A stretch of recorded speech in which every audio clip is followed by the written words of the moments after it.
At first glance, the videos and photos tell a story of a family that loved guns. But who they shared those guns and their home with came as a shock to local authorities. The homeowner, Joel Cano, a Democratic judge in Doña Ana County, New Mexico, who resigned last month following a raid on his home, in which Christian Ortega Lopez was arrested, charged with being in the country illegally and possessing a firearm. This judge's daughter is allowing this illegal alien to have access to firearms, which is unlawful under 18 U.S.C. 922G. It is a felony for this illegal alien to be in possession of firearms. Court documents reveal he entered the country unlawfully in December 2023, and a few months later had been hired by the judge's wife, Nancy, who later offered him a place to stay in her residence that she shared with her husband. But most shocking, Homeland Security officials say Ortega Lopez displayed clear indicators of his association with the Venezuelan gang Tren de Aragua, or TDA. Not just his clothing or tattoos, but voicemails and text messages they say provide significant evidence for their case against him. One reason they ask that he remain behind bars.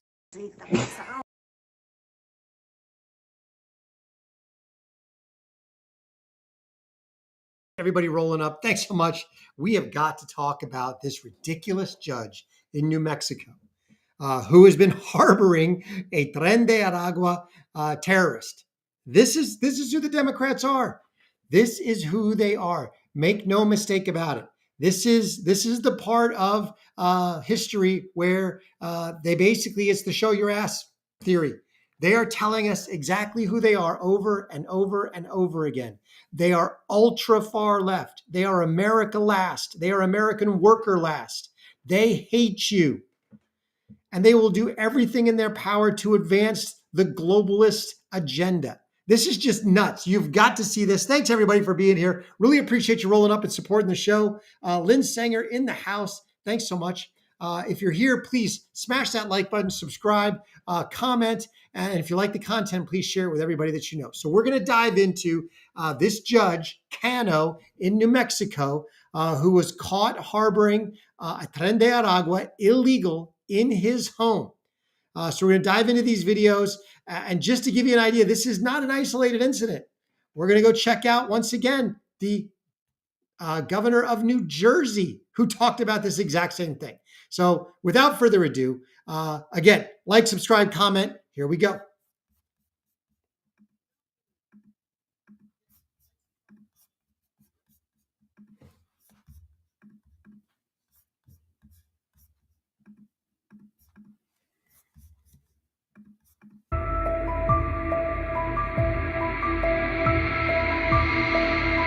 A New Mexico judge resigned from the bench after an alleged Tren de Aragua gang member was arrested at his home. Doña Ana County Magistrate Judge Joel Cano wrote his resignation on March 3rd, but the Supreme Court and 3rd Judicial District Court did not receive it till March 31st.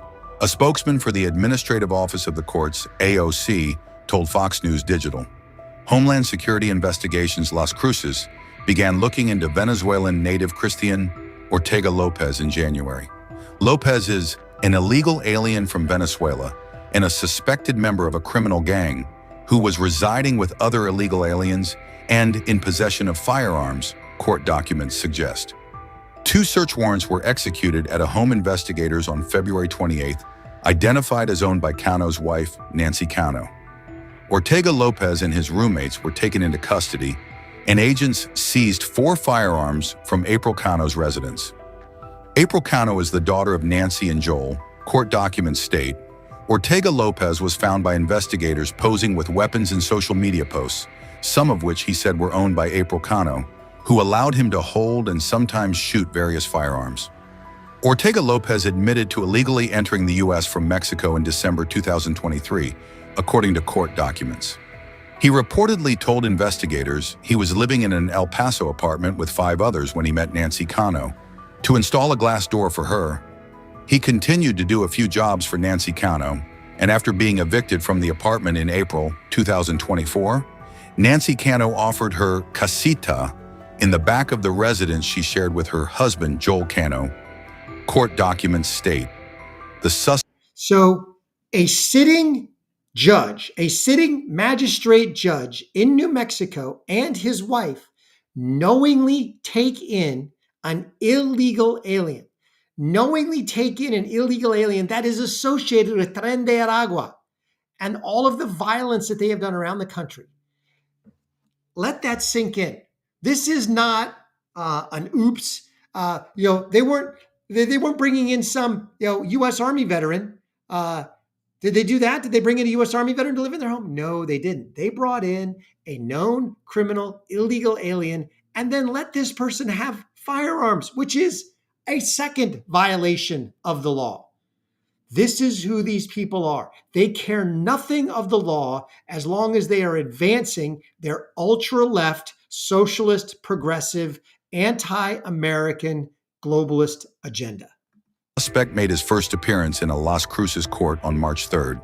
During a detention hearing on March 14th, U.S. Magistrate Judge Damian L. Martinez asked Assistant United States Attorney, AUSA, Maria Armijo if she knew Judge Cano. When Armijo said she did not, Judge Martinez said he had met him outside the courtroom several times, adding, "I don't think he would just let anybody live in his property." Martinez said Ortega Lopez was not a flight risk or danger to the community and ordered him to be released. On April 8th, a motion was filed by an assistant U.S. attorney to reconsider Ortega Lopez's pretrial release order. Records from Doña Ana County Assessor's Office say the home Ortega Lopez was arrested at is owned by both Nancy and Jose Cano, who goes by Joel. Cano's resignation letter stated his last day on the job was March 21st. All the best to every one of you, Joel Cano. It is not enough that he resign. He needs to be criminally charged for harboring a felon, for harboring a criminal. It is not enough to let these people resign. They need to be charged for this stuff. Now, just to show you, this is not an isolated incident. This isn't the one guy around the country. Remember, does anybody remember the governor of New Jersey? Check this out. Just to show you that this goes back to, this is rampant in the Democrat Party. This is who they are. Talking about, I don't want to get into too much detail, but there's someone in our broader universe whose immigration status is not yet at the point that they are trying to get it to. And we said, you know what, let's have her live at our house above our garage. And good luck to the feds coming in to try to get her. Talking about, I don't want to get into too much detail, but there's someone in our broader universe whose immigration status is not yet at the point that they are trying to get it to. So in other words, he's got an illegal alien living in his home as the governor of New Jersey. As a state sitting governor, he is harboring an illegal. He is harboring a criminal. By definition, if you are in this country illegally, you are a criminal. You are here criminally. You are criminally trespassing in the United States of America. You are criminally receiving benefits that are not due to you. This is just absolutely ridiculous. This is who the Democrat Party is. And Lynn Sanger, you are right. They have to go. Resigning is not enough. They need to be charged. Now, the rest of the Democrat Party is certainly following suit. They are all in with the illegals. We've discussed this many times. They hate you. They are all in for criminal illegal aliens, not for the American public. Check this out. Let me read a headline to you. Chicago leaders encourage residents to exercise their rights in resisting Trump's deportation policies. The governor of New Jersey, Phil Murphy, basically admitted that he knew somebody that didn't have full documentation, that he was hiding over his garage. But there's someone in our broader universe whose immigration status is not yet at the point that they are trying to get it to. And we said, you know what, let's have her live at our house above our garage. And good luck to the feds coming in to try to get her. Your comment on all of that? Well, I think the governor's pretty foolish saying what he said, because I got note of it. won't let it go. We'll look into it. And if he's knowingly harboring, concealing an illegal alien, that's a violation of Title 8 United States Code 1324. I would seek prosecution, or the Secretary would seek prosecution. So maybe he's bluffing. If he's not, we'll deal with that. And as far as suing sanctuary cities, well, get in line, because the Trump administration is going to do that already. Sanctuary cities are sanctuaries for criminals. There's one example, right? If the young sanctuary cities in New York City, if they would have gave us over the killer of Laken Riley when he got arrested in New York City for endangering a child, he would have been in jail, and he would have never killed Laken Riley. Sanctuary cities are responsible for deaths of thousands of young children throughout my career, and we're going to sue them. We're going to hold them. And look, if he's got to go to the Supreme Court, that's what President Trump wanted to do. He will end sanctuary cities. You know, there was a 2011 Government Accountability Office study found 3 million criminal. So I love what Tom Homan said here. Now, this was before basically, inauguration and everything else. Where are the prosecutions? Why isn't the New Jersey governor being investigated? Where is the court case? Why isn't he being perp walked out of the governor's residence?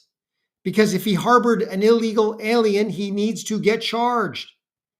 Whether it's with a misdemeanor or otherwise, he needs to get charged. The same thing needs to happen to all of these sanctuary cities. Mayor Boston, Boston Mayor Wu, people in San Francisco, J.B. Pritzker, and the idiot mayor in Chicago, who's got an approval rating of like 6%. Where are all of, we talked a big game before inauguration, but it has since been inauguration and we have done nothing. Now, there's been a lot of deportations. I'm happy about that, but I want to see real accountability for the people who are actively thwarting ICE. Let's make it happen. Now, again, just to show you that this is not an isolated incident. Here we go. We're going to visit with the 4 nitwits who went to El Salvador in violation of the Logan Act, in my opinion, again, advocating not for American citizens, not for American veterans who fought for this country, who are now homeless or who have severe PTSD or other mental problems. No. Are they arguing for them? No. Are they arguing for the poor American citizens in inner city neighborhoods that are struggling to get by? Are they arguing for them? No, they're not arguing for them. No, they have traveled halfway around the world to advocate for criminal, illegal aliens. Here we go. US, and it's about following what the Supreme Court is saying and bringing him back home. We all should be terrified by the idea that anyone could be taken and put away in another country and then abstain from saying that they have any accountability for bringing them home. I'm here on behalf of my constituents. I'm not the type of legislator to wait till something gets to the point where it's so bad we can't do anything about it. Now's the chance. Now's the time to take a stand and say this is not right. And the Supreme Court has directed you to do something, you do it. We understand that there are some people that are being sent here that have done horrific things. We understand that, but that's not a majority of the people that are being sent here. People deserve a right to stand in front of a judge or a jury or a court, make their case, and that be the process. That is being taken away from people. Our form of government and the way that we follow the law and the Constitution is dissolving because of Donald Trump. This is a line he has crossed in the sand that we cannot allow him to continue. We've got to move this back. And these ridiculous people want to give constitutional rights to criminal illegal aliens, to illegal aliens in general, who are not citizens of this country at all. They are not citizens of this country. And yet they want them to have your constitutional rights. They are all in for the criminal illegals. That's who they support. That's who they love. That's who they are advocating for. Not American citizens, not the poor among us, not the working class among us, not the veterans among us, not the people who may have been railroaded by the justice system in this country, American citizens. No. They are advocating for illegal aliens whose only right is to not be mistreated in their deportation. They are here illegally. They have one right, if you ask me, and that right is to be deported back to their country. Should they be incarcerated here in the United States forever? No. They should be detained and deported with the rider that they never ever come back in the United States, or they'll be deemed an invader, a felon, and then, hey, lock them up, send them to Gitmo. They come in more than once. These people need to be rounded up and deported, but the Dems don't think so. They want them to have court case after court case after court case. They want to let 20 million people into the country without anything so much as a signature. And then they want multiple court cases costing upwards of $1 million each to get rid of them. Well, think about that. 20 million. That's $20 trillion that they want to have spent to deport these people. That and years and years and years and years, so that they don't ever want them to leave. They want them to take your jobs. They want them to take your benefits. They want them to take your kids' place in school. They want them to suck everything dry so that those living in inner city neighborhoods who are struggling to get by lose whatever support they had from the government. That's what they want. That's who these people are. They love the criminal illegals. They love the illegals in general way more than they do citizens, because they are not America. They're not true American patriots. They are not America first. They're not even America at the same time. They are America last. Check this out.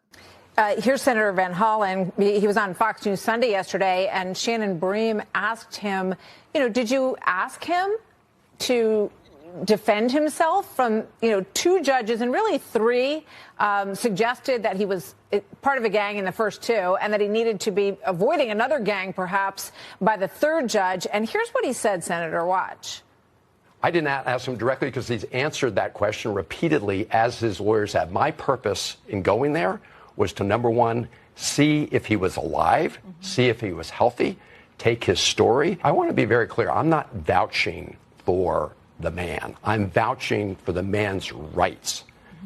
You absolutely vouched for the man. You said over and over again, he was a Maryland father. You said he was not a criminal. You said that he was not guilty of any of this. You have vouched again and again and again. Yet, when people in your state that you represent were asked if you had ever done anything for them, their resounding, unanimous answer was no. You couldn't care less about the citizens of Maryland. You only care about the illegals who are trying to destroy America. His constitutional rights to due process. What do you make of that argument, Senator? It's all performative politics right now for the Democrats. It's all they have. It's because they got stomped at the ballot box in November by a President Trump, who actually ran on the idea of making this country great, ran on deporting people who are here illegally, especially those criminal elements. And there's more than 1 million of those, of the 20 million that came here illegally. So they lost that argument with the American people. And now I think through this sort of combination of Trump derangement syndrome and their disdain that many of the Democrats in Washington have for just normal Americans, that comes through. It's why they've lost working class voters. But this is the focus of their attention now, and all the political energy on the Democrat side is for this guy Garcia, who's an MS-13 member. I can't really believe it, but they're going with this. And so I think it's an opportunity for us to continue to have this debate about how detrimental illegal immigration has been for this country. Absolutely. You heard what he said. Their disdain for the American people. It is why they have lost the working class vote. They've lost the union vote. They've lost the blue collar vote. They've lost the working class vote, because they continually show their ass to everybody who will look. And that's sad. And what they are saying over and over and over again is, we hate you. We love people from other countries that come here illegally. Why? Because we can control them. We can pay them slave wages. We can allow our big billionaire donors to make oodles of cash, give us more money, and we can give these people the right to register to vote, and then we can control their vote and vote for them. Their goal is to create a perpetual one-party state, just like California, and we all saw how good that has worked out for California, which is absolutely a it's becoming a third world country. It's absolutely crazy. Now, I'm going to end with this last segment, which is just very brief, because I thought that she said it, she summed it up very accurately, and that is Patty Marin, Rachel Marin's mother, at the end of her press conference when she was the guest at Caroline Leavitt's press conference. Here we go. Please tell the truth. Exactly. Tell the truth. Yeah. Tell how violent it really is. This is about protecting our children. It's more than just politics or votes or just anything. It's about national security, protecting Americans, protecting our children. Thank you. And thank you for listening. The Democrats don't care about Americans or children. They don't care about any of that.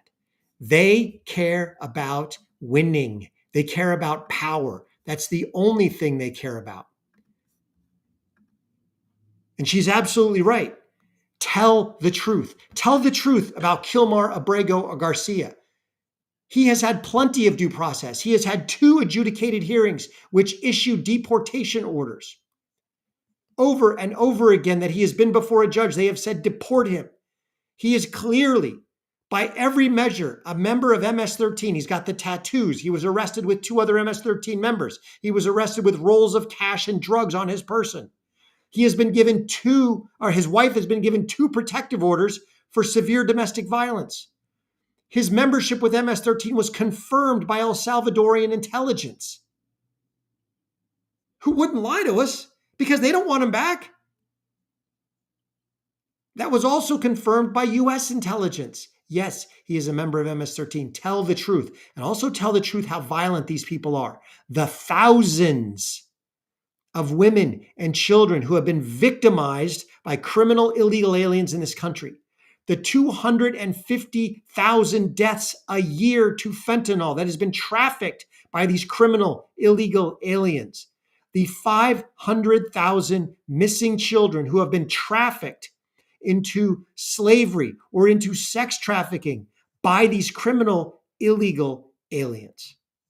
It is time that we stand up for the defenseless in our society. And criminal illegal aliens are not defenseless. Send them back to their country. But the Democrats won't, because they want their vote that they can control. They want to create a permanent one-party state. They want power, and they are willing to sacrifice every single American to get it. They don't care about you. They hate you. They love illegals because that is the globalist agenda. Hey, thanks everybody for rolling up so far. We got one more segment we want to get into. We'll talk a little bit of trade. But before we do, got a bunch of people watching. Please smash that like button for me.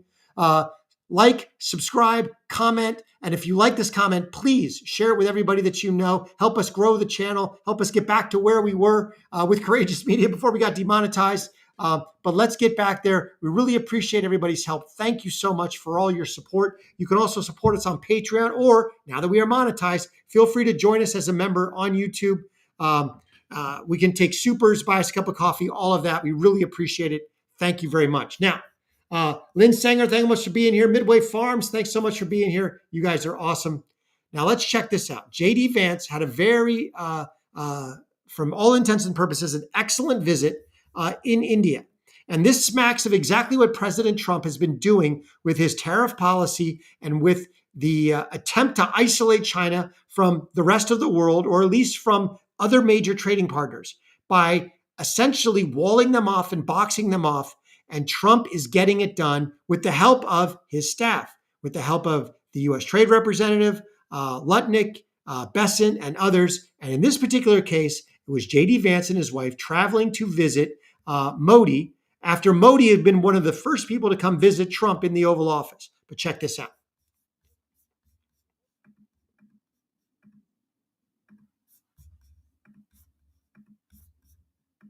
You're aware, both of our governments are hard at work on a trade agreement built on shared priorities, like creating new jobs, building durable supply chains, and achieving prosperity for our workers. In our meeting yesterday, Prime Minister Modi and I made very good progress on all of those points. And we are especially excited to formally announce that America and India have officially finalized the terms of reference for the trade negotiation. I think this is a vital step. Thank you.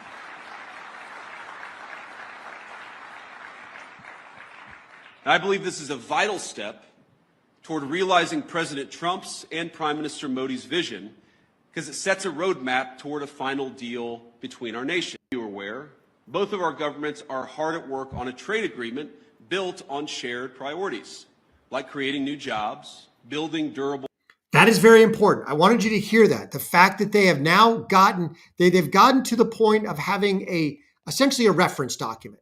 This is very much for anybody who's been in business, like an LOI, letter of intent, binding letter of intent, whatever you want to call it.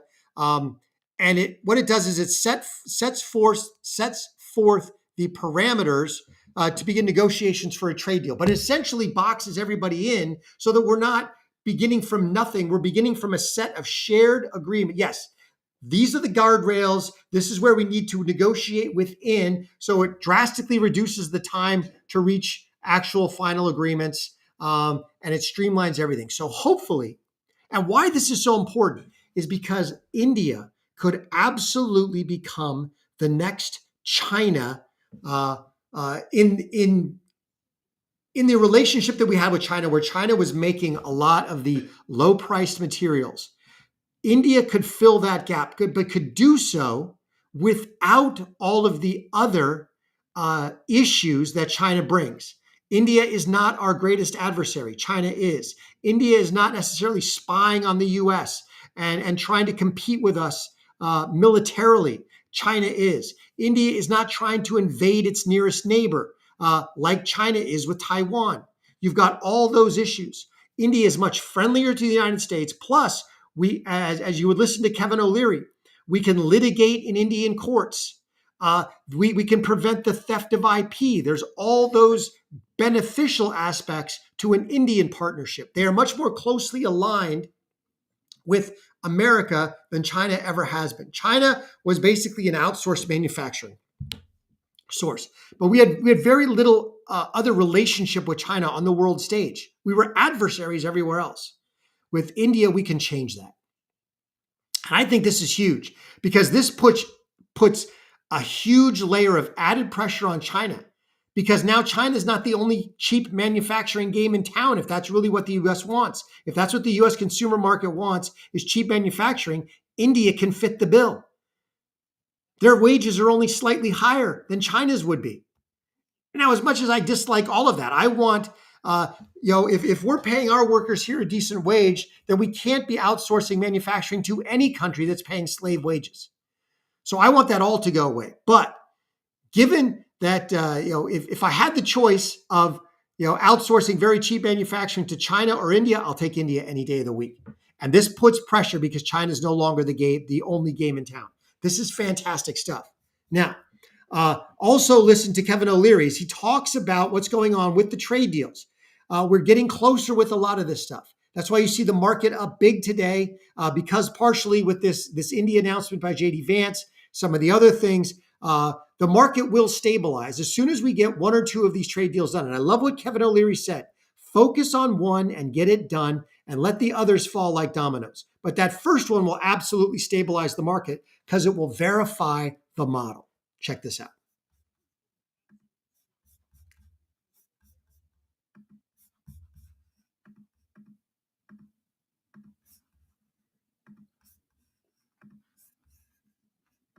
Dow is on course for the worst April since 1932. The U.S. dollar hit a 3-year low. Bond yields are up. Are you still chalking this up to short-term volatility in the market? Yeah, because nothing's been resolved since we last talked. I mean, we've got news a few hours ago about India agreeing to terms of negotiation. I think what has to happen, 3 things to stabilize the markets. Number 1 is pick any deal and get it done, whether it's India, EU, England, Canada, Mexico. Just pick one and get it done, and that'll be the roadmap for all the other deals, and show that these trade negotiations can be successfully initiated and completed. That's for the 70% of. That is so important in any new business venture. The most important thing is the first contract. because it sets the tone and it proves that it can be done above anything. Even if it's not the greatest deal in the world, it proves that you can complete a deal and you can refine things moving forward and you can push harder around the edges moving forward. You can push for better deals even moving forward. Absolutely get the first deal done, and that will 100% stabilize the markets. It'll begin to galvanize all of the American public that isn't behind Trump. It'll start to focus things now into, yes, we can do this. Now let's do it 10 more times, 20 more times, 30 more times, and on and on and on. And the faster that it goes, without China coming to the table, the more China gets isolated and the better it gets for everybody. Let's keep going. Of the trade deals, which include, if you think about EU, England, Switzerland, Roche just announced a $50 billion investment in the U.S. manufacturing. A lot of this stuff is happening, but it's fluid and it's not concluded. And then Canada and Mexico, that would be about 72% of the trade done with the United States. And then on the second pivot is the China thing, which is completely different, because China is not just about tariffs. It's really a full-blown out economic war, and it's got to get resolved because China has not complied with the WTO since 2000. It's got IP theft all over it, and people are unhappy about that. There's a new SEC chair who's threatening to delist all the Chinese companies because they're not compliant with GAAP, and U.S. companies are compliant and have to pay for those compliant costs. The Chinese are not paying. So all of these disputes have to get resolved, far more complicated. And lastly, there's a lot of jawboning about the Fed, which is always an independent body. The executive, in this case Trump, every executive jawbones the Fed, trying to get them to lower rates when it's politically expedient. It never works. The market doesn't want that. So that's kind of noise, really, but it's still causing some volatility. So those three. Absolutely, I agree with him. Get the first deal done and then isolate China, because China is a different animal. China is not about resolving tariffs. China is about resolving the economic war and the fact that they have not complied with the WTO, the fact that we cannot litigate in their courts, the fact that they steal our IP, the fact that they turn around and compete with American businesses with cheap slave labor. It's not just that they're making product and outsourcing manufacturing jobs. They do that first. And then against the businesses that have given them business in terms of building their product, they turn around, replicate it, and sell it back into the same market, undercutting the business themselves. They are completely and utterly unethical in their business practices, and it needs to stop. Either they come right and adhere to the WTO or kick them out. Or essentially, even if you don't kick them out, completely isolate them from the rest of the world stage. And then watch their economy flounder until they come to the table. That's what I think. Now, we have one more segment because Caroline Levitt was talking about some of these same things and the fact that they have gotten a whole bunch of actual in-writing proposals now.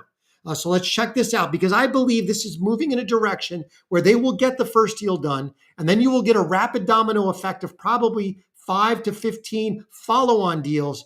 And that will absolutely change the perception around everything that's going on with trade. And suddenly Trump will have a huge boost in political capital to do some of the other things that he needs, which, like Congress is working on right now, we need to get the big, beautiful bill passed. Let's go.